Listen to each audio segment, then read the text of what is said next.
나누겠습니다. 우리 좌우에 있는 분들과 함께 인사하겠습니다. 잘 나오셨습니다. 주님의 은혜가 함께 하시기 바랍니다. 인사합니다. 아멘. 여러분, 살면서 너무 목이 마른데 너무 물을 마시고 싶은데 마실 수 없었던 그런 경험이 있으신가요? 예전에 이제 제가 대학원생 때 다른 대학원생들이랑 같이 이렇게 북한산을 산행을 이제 한 적이 있었는데, 그때 이제 그 북한산이 처음이라서 산 코스가 어떤지, 얼만큼 험한지 잘 몰랐던 거예요, 제가. 등산을 하다 보면 여러분, 배낭이 무거울수록 힘이 드니까 배낭을 가볍게 하려고 제가 작은 물통에 물을 가져갔습니다. 근데 가다 보니까 상당히 이렇게 좀 험하기도 하고 굉장히 목이 말라가지고 이제 물을 조금 마시는데, 등산하는 사람이 늘 하는 거짓말이 있잖아요. 얼만큼 가야 되냐고. 그러니까 다 왔다는 거예요. 조금만 더 가면 된다는 거예요. 그래가지고 제가 초반에 물을 다 마셔버린 거예요. 아니, 그러니까 중간중간 쉴 때마다 물을 조금씩 마셔야 되는데, 제가 너무 많이 이렇게 물을 다 작은 물병에 가져가가지고 다 마셔버린 겁니다. 올라갈 수 있을 거라고 생각을 했어요. 약수터도 지나쳤습니다. 근데 그게 아닌 거예요. 근데 다른 사람 물을 빌려서 마시는 것도 한두 번이죠. 그래가지고 제가 굉장히 고생했던 기억이 납니다. 다행히 이 배낭에 캔디도 몇 개 가져가고 오이도 하나 가져가서 겨우 이렇게 버텼어요. 그래서 올라갔다가 내려오면서 약수터에서 물을 마시는데 얼마나 물이 달고 맛있는지 굉장히 고생을 제가 많이 했습니다. 요즘에 여러분, 이렇게 달리기를 많이 하는 사람들을 보게 됩니다. 이렇게 신갈천에 산책로를 가끔 나가다 보면은 아침에도 뛰고 낮에도 뛰고 저녁에도 막 사람들이 뛰어요. 그래서 요즘에는 심지어 선수가 아닌데 일반인인데 마라톤 풀코스를 뛰는 사람들도 있다고 합니다. 그래서 이제 목사님들 중에서도 이렇게 뛰는 거를 좋아하시는 분들이 계신 것 같아요. 그런데 이 여러분, 마라톤 대회를 이렇게 한번 생각해 보세요. 42.195km입니다. 그 거리를 뛰는데 코스 곳곳에 물을 비치해 두어서 선수들이 뛰면서 그 물을 마시게 이렇게 비치를 해두죠. 만약에 그 물을 다 치워버린다고 생각해 보세요. 그러면 아마도 그 마라톤 완주하는 게 거의 불가능할 겁니다. 너무 목이 말라서 금방 지칠 거예요. 뛰면서 땀으로 수분이 다 빠져버리니까요. 근데 이 마라토너들이 그런데 그 비치된 물을 또 충분히 갈증이 이제 해소될 정도로 많이 마시는 것도 아니에요. 물을 너무 많이 먹으면 뛰는데 방해가 되고 이 배가 아파가지고 그냥 입만 좀 이렇게 입안에 있는 갈증만 덜을 정도로만 마시지, 그렇게 막 충분히 물을 마시는 것도 아니랍니다. 그러니까 얼마나 42km를 뛰는 게 힘들겠어요? 목마름과 싸우면서 뛰는 거예요. 또 여러분, 격투기 선수나 복싱 선수들이 대회를 준비하는 데서 제일 힘든 게 뭐냐면은 개체량 통과하는 게 제일 힘들다고 이야기를 합니다. 무게에 따라서, 이 몸무게로 따라서 그 체급이 나눠지게 돼요. 같은 몸무게의 선수들끼리 대결을 하는 겁니다. 근데 평소에 80kg이었던 체중을 가지고 있는 선수가 70kg 체급의 대회를 나가는 겁니다. 어떻게 이게 가능하냐? 개체량 통과하기 직전 한 며칠 전부터 물을 마시지 않는데요. 그리고 사우나 같은 데서 땀으로 계속 수분을 빼면은 이틀 동안 10kg을 뺄 수가 있답니다. 그리고 나서 개체량이 통과하면은 그때 물을 마시고 좀 건강을 회복하면 다시 80kg이 되는 거예요.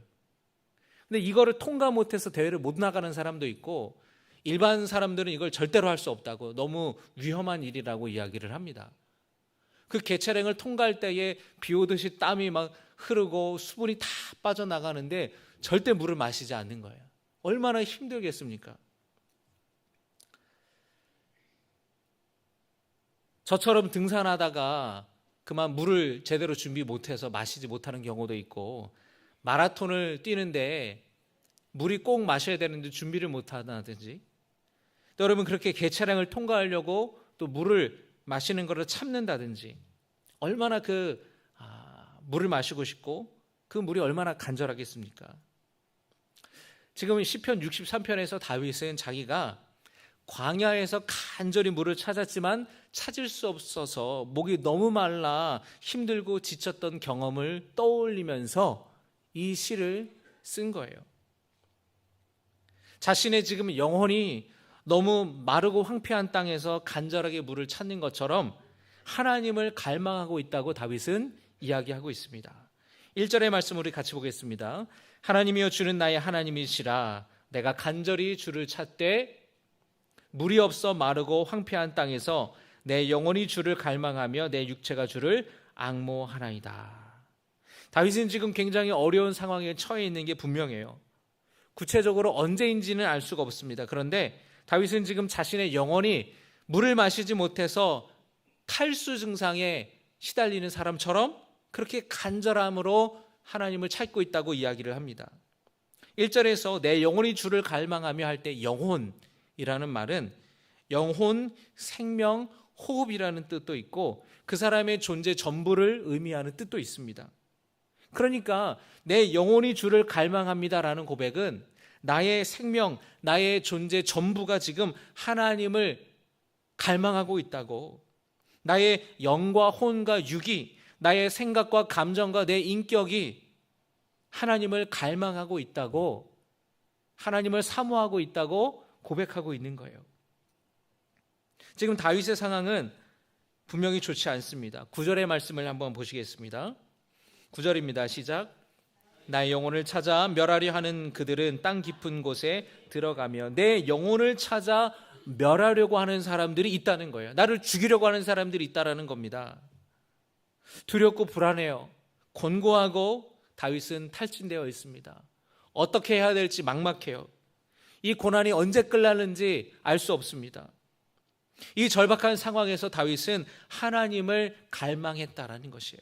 하나님을 간절히 찾았다라는 것입니다. 여러분 혹시 다윗처럼 어떤 일로 인하여서 여러분이 곤고함을 느끼고 어려움을 느끼고 막막함을 느끼고 탈진된 것처럼 느껴지는 분들이 있다면 여러분 간절히 하나님을 찾는 성도 되시기를 주님의 이름으로 축복합니다. 다윗처럼 하나님을 갈망하시기를 주님의 이름으로 축복합니다. 하나님께 소망을 두시기를 주님의 이름으로 축복합니다. 하나님은 하나님을 찾는 사람들을 만나주시고 위기에 빠져있는 성도들을 구원해 주시고 건져 주시는 분이세요. 믿으시면 아멘 하시기 바랍니다. 2절에서 다윗은 하나님을 찾기 위해 성소를 찾았어요. 여러분 63편 2절의 말씀을 보겠습니다. 같이 봅니다. 시작. 내가 주의 권능과 영광을 보기 위하여 이와 같이 성소에서 주를 바라보았나이다. 성소에서 주를 바라보았다고, 주님의 권능과 영광을 보기 위해서 성소를 찾았고 주님의 그 권능과 영광을 보았다고 이야기를 해요. 그곳에서 하나님을 만났습니다. 성소는 하나님께 제사 드리는 곳이죠. 하나님을 예배하는 곳입니다. 여러분 우리가 함께 이곳에 모였잖아요. 이것도 우리가 주님을 만나는 거룩한 성소인 줄 믿으시기 바랍니다. 예배 가운데의 다윗은 하나님의 임재를 경험한 거예요. 예배 가운데에, 찬양 가운데에 그 갈급한 심령으로 주님 앞에 나왔을 때에 주님은 다윗과 만나 주셨고 다윗의 마음을 어루만져 주셨다라는 것이에요. 여러분 힘들고 지치고 마음이 괴로울 때에 그때에 우리의 믿음이 성장할 수 있는 기회예요. 거기에서 우리의 믿음이 드러납니다. 우리 믿음의 실체가 드러나요. 어떤 일로 인해서 내 마음이 상처를 받고 어떤 일로 인해서 내 지금 상황이 너무 어려워요. 그러면은 우리의 마음에 평소와 다른 마음이 생깁니다. 에이, 지금 내가 상황이 이런데 무슨 교회야. 에이, 몰라 그냥 잠이나 자야지. 그러면서 예배 드리는 데 있어서, 교회 가는 데 있어서 다른 마음이 생기는 거예요. 여러분, 바라기는 부디 이런 유혹에 넘어가지 마시기를 주님의 이름으로 축복합니다. 여러분, 넘어지는 사람이 아니라 다윗처럼 더욱 주님을 찾는 사람 되시기를 주님의 이름으로 축복합니다. 우리가 힘들 때에, 어려울 때에, 낙심될 때에 더 주님 계신 성소로 나아가야 돼요. 그곳에 가서 주님을 더욱더 예배하고 간절하게 주님을 찾고 찬양하고 기도의 자리로 나아갈 때에 우리는 주님의 권능과 영광을 바라보게 되고 경험하게 되고 내게 주시는 주님의 말씀을 듣게 되고 주님께 소망을 가지고 우리의 영혼이 회복될 수가 있는 것이에요. 여러분, 다윗처럼 성소로 나아오시기를 주님의 이름으로 축복합니다. 따라합니다. 다윗처럼 성소로 나아가자. 교회로 나아가자. 예배 자리로 나아가자. 기도의 자리로 나아가자. 할렐루야. 그래서 여러분, 성도들이 두 가지로 구분이 되는 거예요. 낙심될 때, 어려움이 찾아올 때에 그냥 그 자리에 주저앉아 버리는 사람, 또는 성소로 나아가는 사람. 우리가 성소로 나아갈 때에 주님은 당신의 영광과 권능을 우리에게 보여주신다라는 거예요. 주님도 아시죠? 우리가 얼마나 힘든지, 얼마나 어려운지. 그럼에도 불구하고 믿음으로 한 걸음 한 걸음 주님의 성소에 나오는 우리들을 주님은 얼마나 귀하게 여기 계십니까? 주님이 우리의 믿음을 그렇게 귀하게 여겨주신다라는 거예요. 우리 안에 있는 불안을 몰아내어 주시고 소망을 주십니다. 마음이 괴롭고 어려울 때에 하나님께 간절히 기도하고 하나님을 찾아서 하나님의 은혜를 경험했던 한 여인이 있는데요. 한나라는 이름의 여인입니다. 당시에는 일부 다처제여서 남편이 여러 명의 아내를 두었는데 이 한나가 한나 말고도 다른 부인이 있었는데 한나는 자식이 없었는데 다른 부인에게는 또 자식이 있었어요. 그러니까 이 한나가 마음이 너무너무 괴로운 거예요. 내게도 좀 자식이 있었으면 좋을 텐데 아이가 생기지가 않는 거예요. 그런데 1년에 한 번씩 실로라는 그 성소에 나아가서 온 가족이 예배를 드리는데 이 화목제사를 드리는데 화목제사는 그 제물로 드리는 소나 양이나 그 짐승을 제물로 드리고 나서 일부분의 몫을 제사장이 몫을 가져가고 나면은 나머지 몫을 가족들이 서로 나눠갖고 서로 같이 식사하고 기뻐하는 감사의 예배입니다. 그런데 이 남편 엘가나가 아내 한나가 자식이 없어서 힘들어하는 걸 알고 그 몫을 다른 부인보다 더 많이 주었어요. 그런데 이게 여자들 사이에 이게 얼마나 시기와 질투가 많은지, 한나가 아이가 없어서 남편이 위로했는데 다른 그 부인이었던 분인나는 그게 또 배가 아픈 거예요. 그게 또 너무 꼴보기가 싫어요. 그래서 한나에게 아주 심한 소리를 했습니다. 격분하게 했다라고 성경은 말씀해요. 그러니까 말을 험하게 한 거죠. 자식도 못 낳는 주제에 무슨 막 이런 굉장히 듣기 힘든 말을 한 거예요. 그러니까 한나가 그 말을 듣고 얼마나 마음이 상했는지, 남편의 위로도 위로가 되지 않고 그 상한 마음을 누구도 위로해 주지 않는 겁니다. 어떤 위로도 위로가 되지 않는 거예요. 그때 이 한나가 성소를 찾아 제사 드릴 때마다 그런 마음의 상한 경험을 하였는데, 한나가 마음이 괴로워서 그 제사를 드리고 나서 집에 돌아가기 전에 울면서 하나님께 기도하였어요. 주님이 이 여종의 고통을 돌보시고 잊지 않고 기억하셔서 아들을 주신다면 그 아들을 평생에 주님께 바치겠습니다. 그런 기도를 한나가 드립니다. 사무엘상 1장 10절과 11절에 보면 그 내용이 나오는데요. 같이 함께 보겠습니다. 한나가 마음이 괴로워서 여호와께 기도하고 통곡하여, 마음이 괴로워서 기도하고 통곡했다는 거예요. 여러분, 어떤 사람들은 마음이 괴로워서 술을 먹어요. 어떤 사람은 마음이 괴로워서 도박에 손을 대요. 어떤 사람은 마음이 괴로워서 혼자 방구석에서 밤새 혼자 괴로워 끙끙댑니다. 여러분, 그런데 한나는 어떤 사람이었습니까? 마음이 괴로웠을 때에 여호와를 찾고 기도했던 사람이었어요. 11절에 같이 얘기했습니다. 서원하여 이르되 만군의 여호와여, 만일 주의 여종의 고통을 돌보시고 나를 기억하사 주의 여종을 잊지 아니하시고 주의 여종에게 아들을 주시면 내가 평생에 그를 여호와께 드리고 삭도를 그의 머리에 대지 아니하겠나이다. 아멘. 하나님께서 이 한나의 간절한 기도를 들으셨을까요? 안 들어주셨을까요? 들어주셨어요. 그래서 낳은 아들이 사무엘이에요.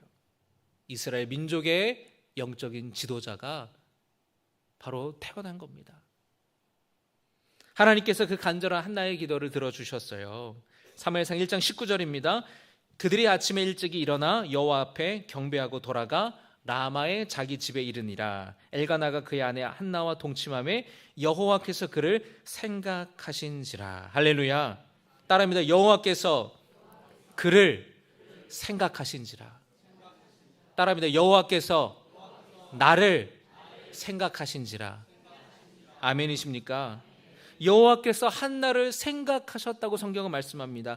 이 생각하셨다라는 말은 기억하다라는 뜻도 있는데요, 사랑과 관심을 갖고 실제로 행하셨다라는 뜻이 있어요. 여러분, 한나처럼 주님 앞에 간절히 주님을 찾고 부르짖어 기도할 때에 하나님께서 여러분들을 생각하신 줄로 믿습니다. 여러분의 그 기도를 기억하시고 하나님의 사랑과 관심을 갖고 여러분의 기도를 응답하여 주실 줄로 믿습니다. 여러분, 한나처럼 간절하게 기도하세요. 눈물로 기도하시기 바랍니다. 여러분의 삶에 어려운 어떤 문제가 있습니까? 자식의 문제가 있습니까? 여러분, 눈물로 기도하고 주님 앞에 호소하면 주님은 그 기도를 들으시고 반드시 응답하시는 분이세요. 하나님은 신실하신 분이고 자기의 자녀를 고아와 같이 내버려 두지 않으시는 분이십니다. 다시 63편의 말씀으로 돌아오면은 다윗이 2절에 성소로 찾아갔습니다. 그 성소에서 갈급한 마음으로 기도했을 때에 하나님께서 그를 만나 주셨어요. 하나님의 영광과 권능을 그가 경험했습니다. 그 하나님의 은혜를 경험했던 다윗은 이제 그 다음 구절부터는 이 말투가 달라져요. 어떤 말로 바뀝니까? 3절의 말씀 같이 읽습니다. 주의 인자하심이 생명보다 나음으로 내 입술이 주를 찬양할 것이라. 할렐루야. 주님의 사랑이 너무나 크고 놀라워서 내가 주님을 찬양하겠습니다라고 고백해요. 또 여러분, 계속해서 4절의 말씀도 보겠습니다. 이름으로 나의 평생의 주를 송축하며 주의 이름으로 말미암아 나의 손을 들리이다. 내 손을 들고 평생의 주님을 노래하고 주님께 영광 올려드리는 찬양을 올리겠습니다라고 고백하는 거예요. 또 5절의 말씀, 골수와 기름진 것을 먹음과 같이 나의 영혼이 만족할 것이라. 나의 입이 기쁜 입술로 주를 찬송하되. 지금 내 영혼이 앞에서는 물이 없어 목이 말라 메마르고 황폐한 땅에서 물을 찾았던 것처럼 그 영혼이 그렇게 갈급했는데, 지금 여러분 주님을 성소에서 만나고 나서 다윗은 뭐라고 이야기합니까? 진수성찬을 아주 배불리 먹고 너무너무 기분이 좋은 상태가 되었다라는 거예요. 그러니 하나님을 내가 어떻게 찬양하지 않을 수가 있겠느냐고, 잠자리에 들 때도 주님을 기억하고 노래하게 된다고 고백하는 거예요. 여러분 혹시 그런 경험이 있으십니까? 갑자기 어느 순간에 어떤 찬양이 너무 내 마음에 감동이 되는 거예요. 그 멜로디와 그 가사가 너무 좋아서 하루 종일 질릴 정도로 그 노래를 수십 번 수백 번을 잠자리에 들 때까지 그 찬양을 나도 모르게 흥얼거리게 되고, 또는 성경을 읽다가 어느 말씀이 너무 좋아서 계속 그 말씀이 떠올라서 그 말씀으로 인하여서 그 하루가 너무너무 기쁜 하루가 되고, 또 설교 말씀 가운데 어떤 내용들이 너무나 내 마음에 감동이 와서 종일토록 그 말씀이 너무나 나에게 힘이 되는 그런 경험을 하신 적이 있으십니까? 여러분, 지금 다윗이 그런 거예요. 성소에서 하나님을 찬양하고 예배하며 하나님을 만났을 때에 잠자리에 들 때까지 그 주님이 주시는 은혜로 말미암아 내가 그 말씀을 묵상하고 내 입술로 읊조리고 찬양한다고 지금 그렇게 이야기를 하고 있는 겁니다. 여러분도 이 성소에 나와서 거룩하신 하나님을 예배할 때에 하나님을 그렇게 다윗처럼 만나기를 주님의 이름으로 축복합니다. 그리고 실제로 하나님께서 다윗은 실제로 하나님이 자신을 도우셨다라고 고백해요. 7절의 말씀 같이 읽겠습니다. 7절 같이 읽습니다. 시작.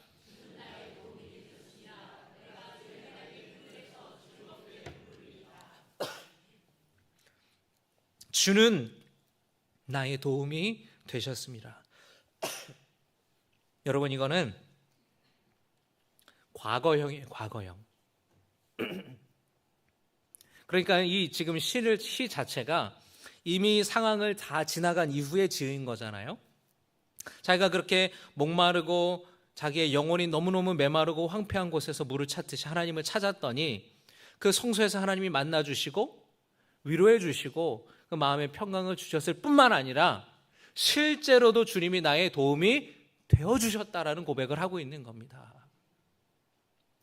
8절의 말씀도 있습니다. 나의 영혼이 주를 가까이 따르니 주의 오른손이 나를 붙드시거니와. 할렐루야.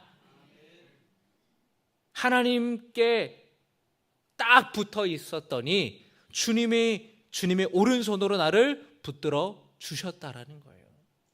여러분, 주님의 의로운 오른팔로 여러분들을 붙들어 주시는 은혜를 주시기를 주님의 이름으로 축복합니다. 여러분, 아이가 엄마한테서 떨어지지 않으려고 하는 그 아이들을 보면서 우리가 농담으로 무슨 말을 합니까? 너 엄마 껌딱지구나. 너 엄마 껌딱지구나. 엄마한테서 떨어지지 않으려고 하는구나. 그런 이야기를 해요. 엄마 손을 꼭 붙잡고 있어요. 여러분, 우리는 하나님께 꼭 붙어있는 사람이 되어야 돼요. 하나님의 껌딱지가 돼야 돼요. 하나님을 잡은 그 손을 놓지 말아야 됩니다. 놓으면 큰일 나요. 20살 때 군대 간 제 친구가 의무경찰로 갔는데요. 지방의 어느 지역에 원자력 발전소를 세워야 되는데 이제 아무래도 위험하다 보니까 주민들이 반대를 하는 시위를 했어요.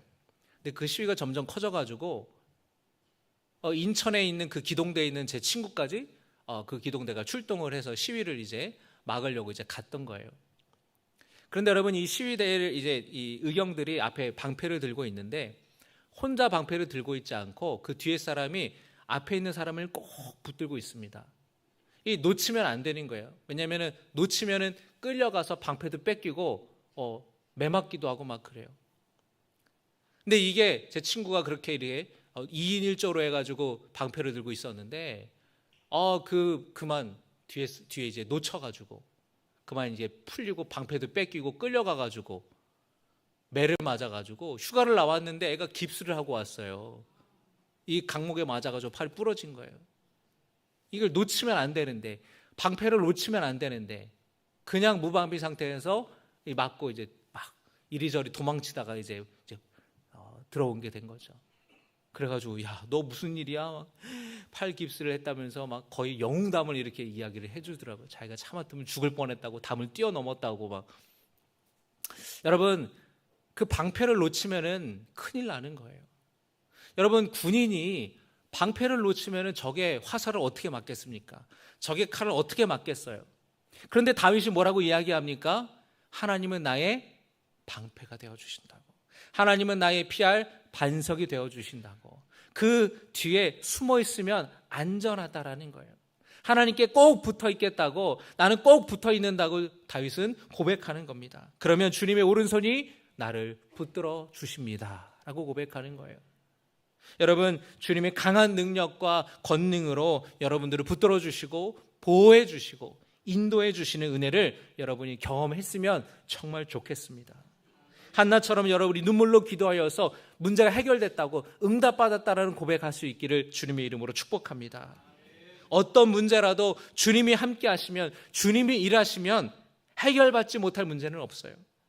갈망하는 마음, 가급한 마음으로 여러분 하나님을 찾고 성소로 나오시기를 주님의 이름으로 축복합니다. 오늘 말씀을 기억하면서 함께 찬양하겠습니다.